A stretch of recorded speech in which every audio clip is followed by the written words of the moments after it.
ভাইয়ের নাম কি? মোহাম্মদ আলম। মোহাম্মদ আলম, জি। আচ্ছা, আপনি কত বছর? আমি আপনার 2002 সাল থেকে আমি ইতালি ভেনিসে থাকি। 2002 থেকে? হ্যাঁ। তাহলে তো লম্বা সময়। লম্বা সময়, মানে প্রায় কত বছর হবে? আপনার অনেক বছরই তো হচ্ছে। আচ্ছা আচ্ছা, লম্বা সময়। তো আপনি মানে এমনি কি করেন? আমি পেশা জাহাজ কোম্পানিতে চাকরি করতাম এবং সবাই আমার উস্তাদ আলম নামে চেনে। আমি অনেক লোকের জাহাজে ওয়েল্ডিং শিখাইছি। আচ্ছা, ইটালিতে এই সব জায়গায় যত ওয়েল্ডার আছে আমার শিষ্য তারা। আমি 15 বছর মানুষকে এই দুপুরে লাঞ্চের টাইম 1 ঘন্টা যে লাঞ্চের সময়, এই সময়টা আমি আধা ঘন্টার ভিতরে লাঞ্চ কমপ্লিট করে এই আধা ঘন্টা লোকজনের ওয়েল্ডিং শিখাইছি। তাহলে আপনি যখন নাকি আসছেন 2002-এ, তখন তো লোকজন ছিল না। তখন আমি তো এই যে লোকের খুঁজে খুঁজে নিয়ে চাকরি দিতাম এই জাহাজ কোম্পানিতে। তখন এত লোকও ছিল না, এত লোকও পাওয়া যায়নি। রাস্তাঘাটে সীমিত লোকজন চলাফেরা করতে। আচ্ছা আচ্ছা, তাহলে এরপরে কি করতেছেন? এরপরে বছর 2 ধরে আমি একটা ব্যবসা চালু করেছি, এলিমেন্টারি। আচ্ছা, ওই যে আমার দোকান দেখলেন না, এই দোকানে আছে। আমার 2 ছেলে চাকরি করে, ছোট ছেলে লেখাপড়া করে, মেয়ে বাঙালি ইটালিয়ানদেরকে ইটালিয়ান টিচার। আচ্ছা, আলহামদুলিল্লাহ আর কি ভালোই আছে। মানে মোট কথা এখন আপনার একটা রিটায়ারমেন্ট লাইফ বলতে গেলে। এখন তো আপনি যে ব্যবসা করেন আর চাকরি করেন না? চাকরি করি, আবার এখানে লোকের সেবা জানতে চাই যে প্রবাসীদের জন্য আপনি কি? প্রবাসীদের জন্য জানাম, একজন প্রবাসী লিবিয়ার থেকে আইছে, থাকার জায়গা নেই। বললো যে ভাই আমার একটা থাকার সিট করে দেন, আমি ব্যবসা করে যেমন হোক পয়সা দিয়ে দেবো। আচ্ছা, বা এই হেল্প গুলা করি। তারপরে অনেকে বউ নিয়ে আসবে এই দেশে, এই বিভিন্ন বাসার কন্ট্যাক্ট এগুলা ও সাহস করে কারো কাছ থেকে কিনতেও পারে না। এইসব ব্যাপারে আমি জিম্বাদার হয়ে সহযোগিতা করে দিই মানুষের। আচ্ছা, এইসব কাজ কাম করি। তারপরে এই ডকুমেন্টের সমস্যা, কাগজ কোনো উকিলের সহযোগিতা চালিয়ে উকিলের ঠিকানাও দিয়ে দিই। অমুক উকিলের কাছে যাইয়ে এই সেবা নাও এবং এইসব সহযোগিতা করি। বা একটা মানুষ কাগজ রিনিউ করবে, বাসার অ্যাড্রেস দরকার, এইটারে বলে অস্পীতি, এগুলাও দিয়ে লোকের হেল্প করি। মানে চেষ্টা করি সবসময় মানুষের উপকার করার। আপনি ব্যক্তিগতভাবে করেন না? না, ব্যক্তিগতভাবে করি। তারপর আমাদের একটা সংগঠন করেছি, প্রবাসী নিরাপত্তা আইন বাস্তবায়ন কমিটি। এই প্রবাসীরা বাংলাদেশে গেলে এই ব্যানার নিয়ে তো আপনি প্রধানমন্ত্রীর কাছেও পর্যন্ত গেছেন। এই ব্যানার নিয়ে আমি জার্মানে গেছি।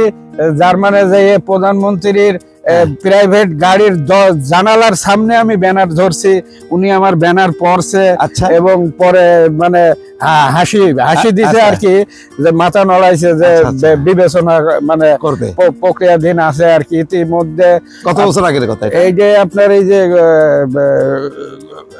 জার্মানি আসছিল এই যে প্রধানমন্ত্রী, এই যে বেশ খুব বেশি দিন হয়নি, 1-1.5 বছর এরকমই আর কি।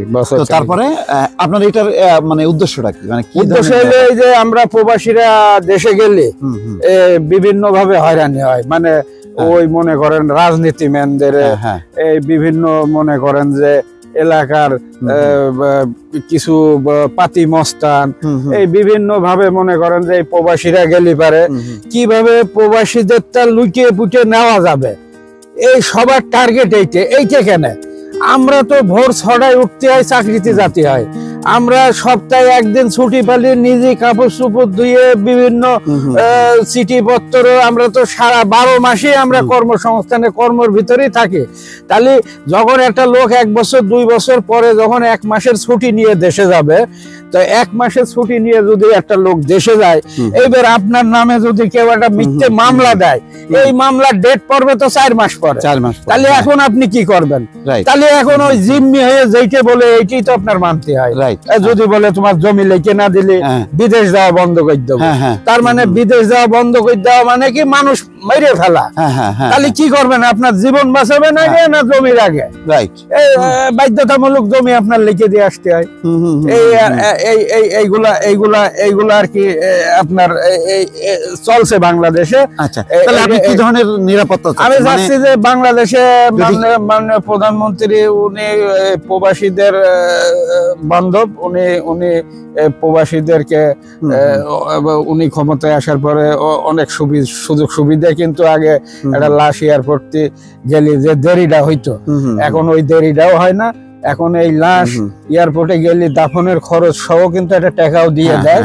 তাহলে প্রবাসীদের আপনি নিরাপত্তার বিষয়টা সবচেয়ে বেশি গুরুত্বপূর্ণ মনে করেন? প্রবাসীদের নিরাপত্তা হলে এই দেশে যেসব ছেলে মেয়েরা জন্মগ্রহণ করছে এরা যদি দেশে না যায় তাহলে তো এদের ফ্যামিলির লোক এরা চেনবে না।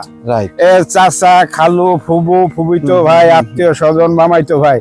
এখন আপনার প্রবাসীদের নিরাপদ নিশ্চিত হলে দেশের রেমিটেন্সও বাড়বে, নতুন প্রজন্মের ছেলে মেয়েরা দেশে যাবে, আত্মীয় স্বজন সবাই দেখতে বছর বছর যাবে। এখন আমি যখন এই দেশে যাব, আমি ঠিকই কিন্তু 10 লাখ টাকা আমি পকেটে করে নিয়ে যাব বা 10 লাখ টাকা আমি দেশে পাঠিয়ে দেবো। এখন আমি যদি না যাই তাহলে এই 10 লাখ টাকা নিয়ে তো আমি যেতে পারছি না। এই 10 লাখ টাকা আমার পরিবারের আত্মীয় স্বজন তো সবাই সুচল নাই। দেখা যাচ্ছে দেশে যেয়ে দেখলাম একটা আত্মীয় অসুস্থ, এমনি টেলিফোনে শোনা এক আর বাস্তবে চোখে দেখা আর এক, দেখে তো মনটা নরম হয়ে যাবে না, এর 1 লাখ টাকা দিয়ে চিকিৎসা করুক। এই যে এই জিনিসগুলা আস্তে আস্তে বন্ধ হয়ে যাচ্ছে এই নিরাপত্তার অভাবে। আপনি যখন দেশে যাবেন, আপনি যখন একটা মিথ্যে মামলার শিকার হবেন, তখন তো আর এই নতুন প্রজন্মের ছেলে মেয়েরা তো দেশে যাবে না। এই জন্য আমি চাইছিলাম, আমরা একটা সংগঠনও তৈরি করেছি, প্রবাসী নিরাপত্তা আইন বাস্তবায়ন কমিটি। এই যাবৎ পর্যন্ত 8-10টা সেমিনারও আমরা করেছি। তারপরে প্রধানমন্ত্রী যখন যেই দেশে এসেছে, ইউরোপে, লন্ডনে এসেছে, আমি গেছি, এই জার্মানি আসতে গেছি, রোমে আসতে গেছি। আমরা কিন্তু এই ব্যানার নিয়ে আমরা ওইখানে সাংবাদিকদের সামনে আমরা এই প্রবাসীদের দুঃখ কষ্টের কথা আমরা তুলে ধরছি। এখন এই প্রবাসী নিরাপত্তা আইন চালু হলে পারে দেশও যারা উন্নতি হবে, আমরা প্রবাসীরাও ভালো থাকবো। 1 মাসের জন্য দেশে যাব, এই দেশ থেকে হাসি মুখী যাব, আবার হাসি মুখী চলে আসবো। যাই হাসি মুখী আসতে হয় কান্তি কান্তি। কেন আমরা যদি 2-3 বছর একটানা কাজ করে 2 মাসের ছুটি নিয়ে দেশে যাইয়ে যদি একটু বেরি সেরি যদি মনে তৃপ্তি না হয়, আপনি যদি দেশে যাই আতঙ্কই থাকেন, একটা ভয়তি থাকেন, তাহলে কি আপনি যাবেন প্রতি বছর দেশে? না। তো তাহলে এই যে এই জিনিসগুলো আমি মাননীয় প্রধানমন্ত্রীর তার কাছে আমি স্মারকলিপি দিছি, রোম দূতাবাসে দিছি, আমি মাননীয় স্বরাষ্ট্রমন্ত্রী মহোদয়ের কাছে গেছি, এই প্রবাসীদের নিরাপত্তার বিষয় নিয়ে আলাপ করছি। তারপর মাননীয় ডিবির প্রধান হারুন সাহেব, উনি অনেক প্রবাসীদের ভক্ত, প্রবাসী বান্ধব, উনার কাছে জিনিসটা জানাইছি। তারপরে র্যাবের হেডকোয়ার্টারে আমি গেছি, ওইখানেও আমি বলছি প্রবাসী নিরাপত্তা আইন চাই আমরা, প্রত্যেক র্যাব ক্যাম্পে একটা করে শাখা দিয়ে দেন, যাতে আমরা দেশে এসে যাতে একটা বিপদে পড়লে তাৎক্ষণিক ভাবে যাতে আমরা নির্দিষ্ট কোন জায়গায় আমি ফোন করব, কোথায় যাবো, আপনি এই আইন আদালত কোর্টে এইসব যাবেন, এই সবাই আপনাকে কিভাবে ফিটিং দেবে, আপনার কিভাবে আপনার টাকা তারা আপনার কিভাবে কৌশলে নেবে, এই বিভিন্ন আমাদের চুয়াডাঙ্গার এই আপনার সিনিয়র উকিল, সে তার ছেলে একজন অস্ট্রেলিয়ায় থাকে, একজন প্রবাসী বিপদে পড়ে তার কাছে গেছে, সে মামলা নিচ্ছে না। মনে করেন যে এই জিনিসগুলা পরিবর্তন হতে হবে, প্রবাসীদেরকে সবাই ভালোবাসতে হবে। তাহলে প্রবাসীরা তো এই অবৈধ কোনো টাকা নিয়ে যায় না দেশে, এরা তো মাথার ঘাম পাই ফেলে হালাল টাকাটাই বাংলাদেশে নিয়ে যায়, এই টাকার বরকত হয়। এই যে আজকে দেশ দেখেন পদ্মা ব্রিজ, বিভিন্ন প্রকল্প, এইখানে আমাদের প্রবাসী রেমিটেন্স যদি না থাকতো তাহলে এগুলা কি করা সম্ভব হইতো সরকারের? না। তাহলে এরকম প্রকল্প আপনার এই উন্নয়ন অব্যাহত থাকবে যদি প্রবাসীদের যদি নিরাপদ নিশ্চিত করে সরকার। এই জিনিসটা আপনার মাধ্যম দিয়ে আমি যাচ্ছি মাননীয় প্রধানমন্ত্রীর, সে তো বিষয়টা আমরা তো আজ 2 বছর ধরে আন্দোলন করছি, অনেক প্রোগ্রাম করছি, তার নলেজও বিষয়টা আছে। আমি চাচ্ছি যে আপনি একজন আপনার মাধ্যম দিয়েও আমরা চাচ্ছি বাংলাদেশের ঊর্ধ্বতম কর্মকর্তা, সরকার প্রধান থেকে শুরু করে সবাই যেন এই বর্তমানে আমাদের দেশে কিন্তু চাষের জমি বিলীন হয়ে যাচ্ছে। এই যে যেসব জমিতে দেখতাম চাষাবাদ হইতো, এইসব জমি কিন্তু ভরাট করে সব বাড়ি ঘর হয়ে যাচ্ছে। কিন্তু এখন এই প্রবাসী রেমিটেন্সও যদি আপনার এই সামনে বন্ধ হয়ে যায়, তাহলে দেশের ক্ষতি হবে না? রাইট। আমি চাচ্ছি প্রবাসীদের নিরাপদ নিশ্চিত প্রত্যেক জেলায় যদি একটা করে প্রবাসী সেল থাকে, বা প্রত্যেক র্যাব ক্যাম্পে যদি একটা করে প্রবাসী সেল, একটা টেবিল যদি থাকে, আমরা তাৎক্ষণিক ভাবে যে বিপদে পড়লে যাতে ওই টেবিলটাই অভিযোগ দিতে পারি। আমি জানাম র্যাব ক্যাম্পে গেছি, বলছে দেখেন কোর্ট আমাদের অনুমতি দিলে আমরা সেখানে অ্যাকশনে যেতে পারি। তাহলে আপনি চাচ্ছেন যে যাতে কার্যকর একটা অ্যাকশন হয়, মানে বিভিন্ন জায়গায় সেল থাকার মতো দিয়ে প্রত্যেক জেলায় প্রত্যেক থানায় যদি আমাদের প্রবাসীদের একটা টেবিল থাকে, অন্তত পক্ষে আমরা বিপদে পড়লে যাতে ওই জায়গায় যেতে পারি। এই খবরও যদি লোকজন জানে, তাও কিন্তু প্রবাসী হয়রানি বন্ধ হয়ে যাবে। লোকজন যদি জানে র্যাব ক্যাম্পে প্রবাসী সেল আছে বা প্রবাসীদের জন্য একটা শাখা আছে, তাহলে কিন্তু লোকজন ভয়তে অনেক প্রবাসী নির্যাতনের থেকে রেহাই পাবে, তাই না?